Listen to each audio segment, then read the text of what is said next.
ต้นไอ้ตะเคียนน่ะลุงปู่เคยเลื่อยไหมไม้ตะเคียนน่ะไม่เคยอ๋อเคยตะเคียนหนูถ้าตะเคียนทำคนไม่เอาตะเคียนทองเองตะเคียนทำคน แล้ แล้ว ว ไปเรียนบนเรือนจักรเดียวเหอะ ตะเคียนหนูนี่ก็เลื่อยมาแล้วหนามีอะที่หนามีอะ ตะเคียนหนูเป็น ตะเคียนหนู ต้นไม่เหมือนกันไง ตะเคียนทองแหนมันคนละอย่าง ตะเคียนทองชอบมีเจ้าของ นั่ นะ นไม่ได้ตะเคียนทองนี่ตะเคียนหนูตะเคียนในไร่ในนา ต้นเหมือนกันไหมต้นดำๆเหมือนกันไหม ตะเคียนทองนี่ไม่ดำนั่นนะ ตะเคียนทองต้นจะดำๆนะที่อยู่เขาชอบเอามาปลูกในวัด ไม่ได้นั่นไม่เอาไม่เคยเลื่อยเลยเคยเลื่อยแต่ตะเคียนหนูเขาเรียกตะเคียนหนูมันอยู่นี่นาไม้ดีไหมดีเองแข็งนะเนื้อแข็ง เนื้อแข็งตะเคียนหนูนี่ต้นแก่สักต้นโตจริงๆนี่อย่าเชี่ยวไปโค่นนะ ว่าให้คืนไปบนเรือนนั่ง คืนไปทำอะไรลุงผาดพ่อยสั่งนี่มีต้นคู่ใหญ่ตะเคียนหนูเป่าเลยอยู่วงชายปากกล้วย ทำไมเขาไม่ให้โค่นนะโค่นเที่ยวโค่ ที่ น นี่เขาถวายวัดบ้านเรานี่แหละที่นี่พระไปเลื่อยไปอะไรเองที่นี่ก็โคนนี่ไม่มีวิธีมั้งต้องมีวิธีไม่มีแล้วลุงพัด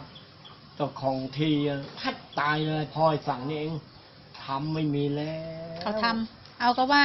มันมีนางเอง ก็ตะเคียนหนูก็มี ก็ตะเคียนหนูเองนี่ที่ว่านี่ เอาแล้วตะเคียนทองอ่ะ ตะขะดำต้นโห เดี๋ยวนี้เขาปลูกกัน ต้นอย่างนี้ดิ โอ้ ยาวต้นอย่างนี้ดิ ต้นทวงมะนาวเลยอะ โอ้ต้นใหญ่เขาถวายวัดมันดงนี่เองพ่อไอ้แก้วบวชอยู่อาคำชื่ออาคำมันเขาบวชเป็นพระอยู่ที่เขาถวายวัดพ่อไอ้สั่งนี่แหละ ลุงผัดนะที่พระก็ไปโค่นไปอะไรไปเรื่อยไปดูแลอะไรเงี้ยบอกว่าเป็นของพระไปแล้วว่า เขาทำเลย โอ้โหทำลุงผัดนี่แย่เลยถึง เอาแล้วเราไม่ได้บอกเขาก่อนหรือว่า ไม่รู้เองก็ไม่รู้เขาว่าที่นี่เขาต้องไปหาหมอมาหมอเพียทำหมอโอ้โหแย่เลยจะตายไม่ตายเลยยังไปดูเหมือนกันยังดูหมอเอาตะเคียนหนูนี่ก็มี แต่ นาง เคียน ไม้ หนู เหรอ เองนี่ที่ว่านี่ต้นมันใหญ่ ต้นใหญ่ แต่ เนอะ ทักอะต้นโอ้โห ต้นใหญ่ ต้น เป่าอย่างที่วัดนั่นแหละอย่างต้นนี่พันนั้นนั่นแหละต้นใหญ่โอ้โห เหมันต้นสมอกับพยอมอะ ต้นอย่างนั้นเลย นั่นก็ใหญ่อะ ต้นใหญ่ แล้วเรื่องของเรื่องนี่ เขาตายเลยไป โบราณนี่มัน เลย เป็น ไปเข้าอยู่งั้นได้มั้ย มันเป็นเรื่องจริงที่ว่านางไม้นางตะเคียน นาง ที่ ตะเคียนนางไม้นี่นั่นก็ แล้วต้นอื่นมีไหม ไว้คงจะมีว่าต้นนี้พันนี้ด้วยอะแต่วัดวิหารนี่นะนางไม้ยังมีเลย ที่ลือออกไปอะปู่นี่ไปนอนท่องสื่อกันในนั้นนะ ในวิหารนะ ในวิหาร4 คนด้วยกัน โอ้โห เอาไม้ทำหรืออะไร ที่นี่ ปูนหรือไม้ เป็นไม้นางไม้นางตะเคียน มันมีเสาตกมันเรื่องจริงไหม ก็เรื่องจริงเองวิหารนะที่ลือออกไปที่นี่ท่องสื่อไปท่องมาก็รับไปหงายทองไปที่แก้ผ้าลอยควังลงมาจะถึงไม่ถึงมืดปังงะทีนี้ก็ปลุกไอ้ชิ้นนี่ชิ้นลุกโอ้โหที่กามาหาก็ว่างั้นเองปู่ว่าฮะเลยลุก ตอนนั้นเป็นพ เป็น ระ พระอยู่ อ๋อ ไปนอนในวิหาร โหลอยควังมาแล้วแก้ผ้าด้วยหนมไม่ขาวจ้ะตั้งกระปุกสวยผมยาวหน้าตานี่สวยขาวจ้ะเลยนะลอยคว่ำมาจะมาถึงไม่ถึงนี่เองเลยเองปังงะปึ้งที่โอ้โหแล้วกันผู้หญิงมาคว่ำลงให้เห็นหมดเลย ไม่แล้วที่ว่าเสาตกมันอะ ไปมาที่ไหนถามเขาที่บอกว่านางไม้โอ้โห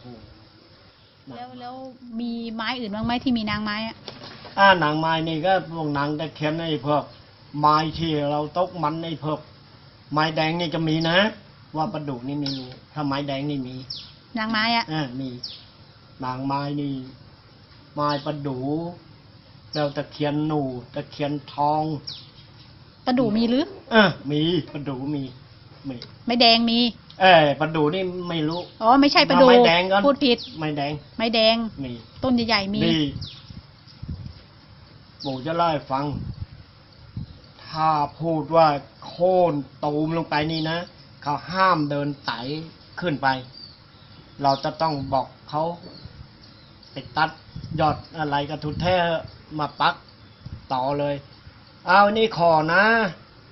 จะไปทำบ้านในงนงี้ เอาอยู่ดีกินดีอยู่แล้วปลูกให้ใหม่แล้วบางคนเขาบอก อ๋อเหมือนเอาเคส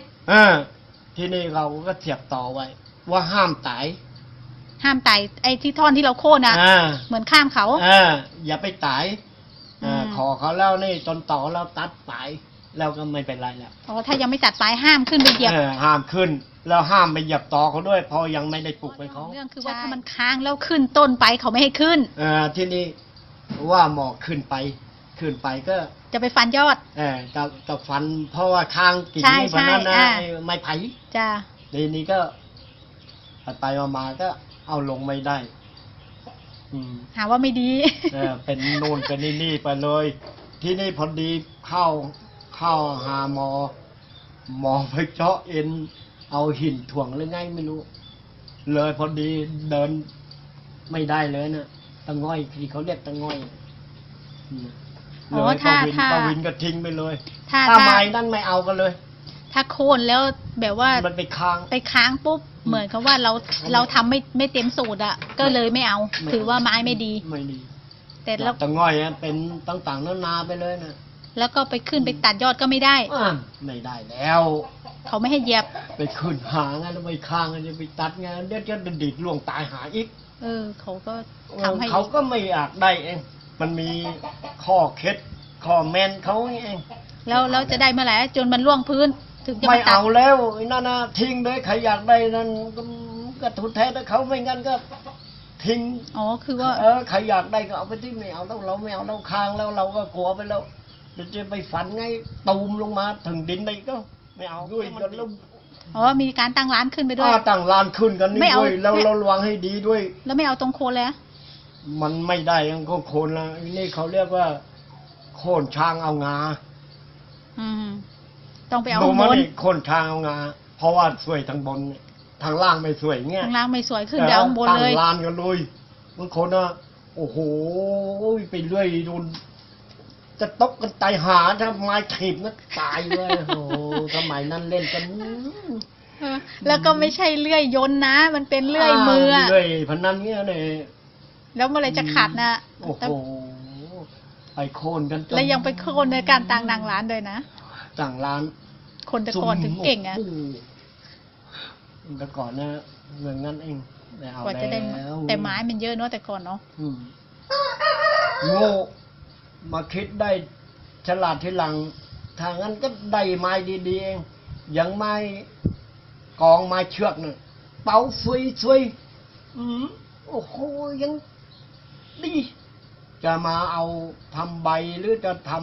ำเลื่อยทำรอดทำอะไรทำคานทำอะไรอ่ะไม่เอาปู่นี่ลั่นมาสามท่อนเองอีกท่อนหนึ่ง10 ศอกอีกท่อนหนึ่ง3 วาเลยนั่น เอาแล้วแต่ก่อนน่ะ เขาเลื่อยแล้ว เขามีวิธีขนไม้มาบ้านยังไงอะ แบกเหรอ เอาล้อลากมา เกวียน จากในป่า เกวียนล้อแต่ก่อนนะ และเขียนล้อแล้วแน่ หรือเอาที่เอาวัวลากอะม ช่วยกัน เอาลอกเปล่ามีลอกไหม ลอกอะไรแล้ว ยกเอา เอาทายล้อหน่อย ทายล้อกับเด็ก เอาโถมัดเราก็ช่วยกันกระเด็กแล้วเอาไม้คำ แล้วก็เอาหัวลง คำทีละน้อยพอคำแล้วก็เอาล้อเสือกเข้าไป ก็ลดลงก็ถึงแท่นล้อ ใช่มันต้อง แล้วแทงแรงงัดกันอย่างนี้ กุกกักกุกกัก มันไม่มีเหมือนสมัยนี้ไง สมัยนี้เขาเอาลอกขึ้นแล้วเอารถเสียบ แข็งแรงปู่นี่ยังนะนี่ทั้งสองตัวนี่ยังยังเก็บไว้เลื่อยตัดนี่ก็ยัง อืม มันไม่มีคนที่เขา ไม่มี เก็บ คน ไว้นะ ไม่หายากไปแล้ว ขวานปิ๊กดียังที่ฝันบ้องบ้องผ่าเพื่อนแขวนเรียบแขวนปิ๊ก อืม เอาไว้ สำหรับคลิปนี้นะคะ ก็ขอฝากไว้แต่เพียงแค่นี้นะคะ สวัสดีค่ะ